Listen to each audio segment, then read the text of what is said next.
Have you ever known someone who seemed to disappear almost overnight? One day they were replying to messages, showing up at family gatherings, laughing with coworkers, and making plans for the future. Then, without much explanation, they started deleting contacts, ignoring calls, declining invitations, and quietly stepping away from nearly everyone they knew. To the people left behind, it can feel confusing, even personal. It's easy to assume they're angry, selfish, or simply don't care anymore. But human behavior is rarely that simple. Sometimes cutting people off is an act of avoidance. Sometimes it's protection. And sometimes it's a sign that something much deeper is happening beneath the surface. Understanding the psychology behind this behavior can completely change how you see it. Our minds are built to seek connection. For thousands of years, belonging to a group increased our chances of survival. Even today, social rejection activates many of the same brain regions involved in physical pain. That's why choosing isolation isn't usually our brain's first preference. When someone deliberately distances themselves from friends, relatives, or entire social circles, they're often going against one of our strongest psychological instincts. The real question isn't why they stopped talking to everyone. It's what became powerful enough to outweigh the human need to belong. One possibility is something psychologists call emotional overload. Every relationship, even healthy ones, requires attention, empathy, and mental energy. Imagine someone juggling work pressure, family expectations, financial stress, and personal struggles all at once. Then another message arrives asking for advice, another invitation appears, another conflict needs solving. None of these requests seem unreasonable on their own, but together they become exhausting.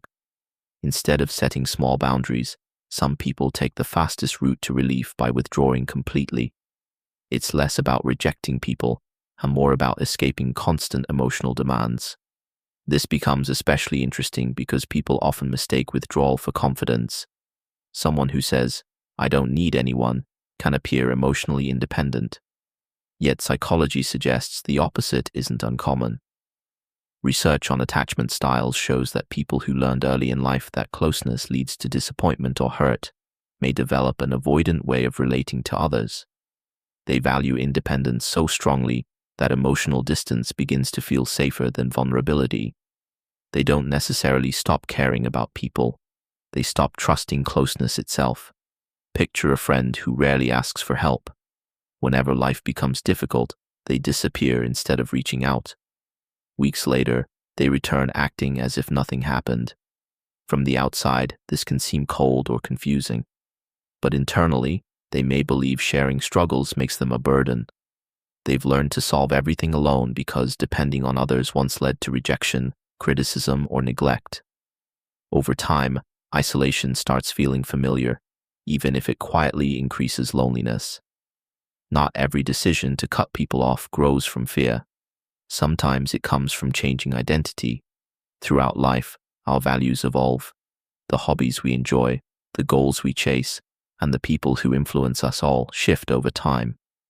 During major life transitions, some relationships no longer fit who we are becoming. A person recovering from addiction may avoid old drinking companions. Someone focusing on mental health might step away from friends who constantly create drama. In these situations, distance isn't punishment. It's an attempt to protect a new direction before it becomes strong enough to survive outside pressure. But there's another psychological trap hiding here. Our brains naturally prefer simple stories. If someone cuts us off, we often conclude they never cared. This is called the fundamental attribution error. We tend to explain other people's actions by their personality, while overlooking the situations influencing them.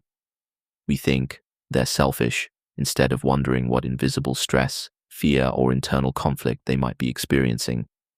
Of course, some people genuinely behave selfishly, but our first explanation isn't always the correct one. Modern technology has quietly changed this behavior as well. A few decades ago, disappearing from dozens of relationships required enormous effort. Today, a few taps can mute conversations, unfollow accounts, leave group chats, and block contacts forever. The brain experiences something unusual here. Digital distance feels emotionally easier than face-to-face confrontation. Avoiding uncomfortable conversations becomes incredibly tempting because technology removes many of the immediate social consequences.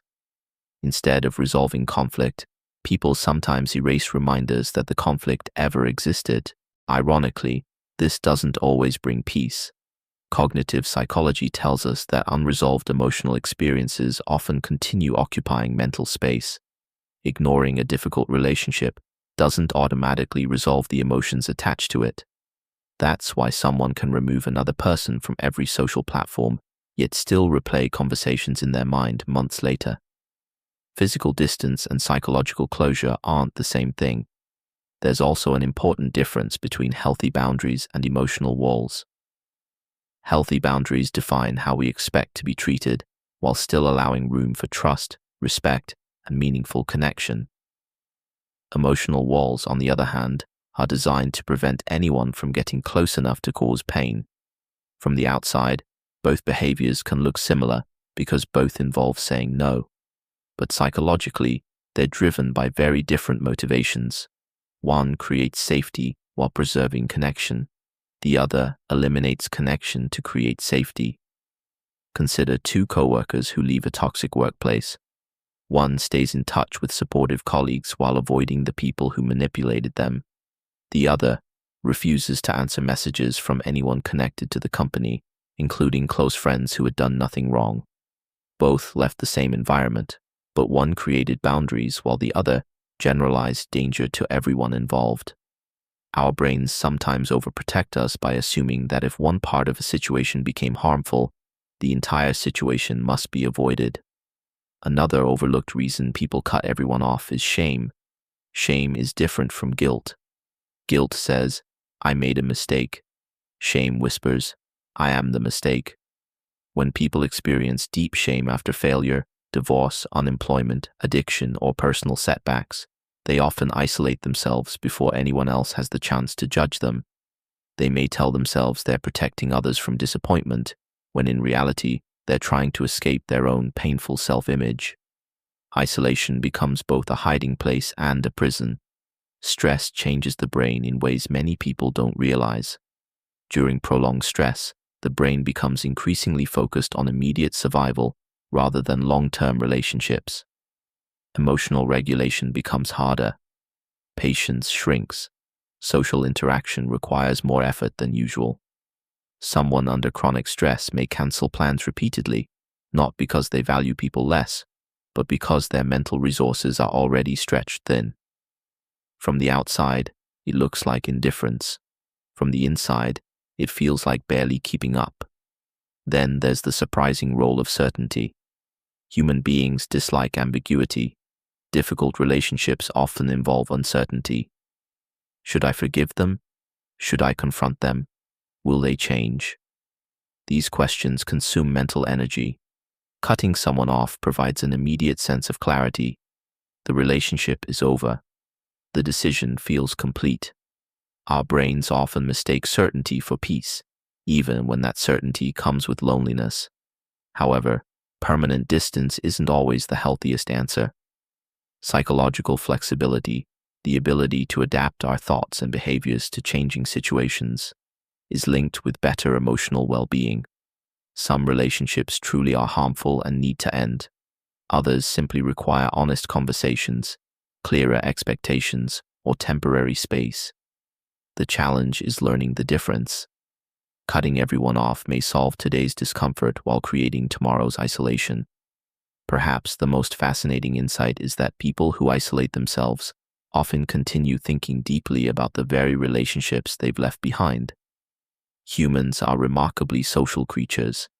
Even when we physically disconnect, our minds continue simulating conversations, imagining alternative outcomes, and wondering what others think of us. We can leave the room, but the social brain often comes with us. That's why complete emotional detachment is much rarer than it appears. So when you encounter someone who has cut nearly everyone out of their life, resist the urge to reduce them to a single explanation. They might be protecting themselves from genuine harm. They might be overwhelmed, ashamed, emotionally exhausted, redefining who they are, or avoiding vulnerability. Or they may simply be making a choice that feels right for them at this stage of life. Human behavior is shaped by countless invisible forces, and the most interesting answers are rarely the simplest ones. The next time someone disappears from your life, or you feel tempted to disappear from everyone else's, it may be worth asking a different question. Is this distance creating healing, or is it only postponing something that eventually needs to be faced? That single question can reveal the difference between healthy self-protection and quiet self-isolation. If you enjoy exploring the hidden psychology behind everyday human behavior, consider subscribing to PsycheLens. And until the next video, remember this: sometimes the people who seem furthest away from others are still searching for a place where they feel safe enough to truly belong.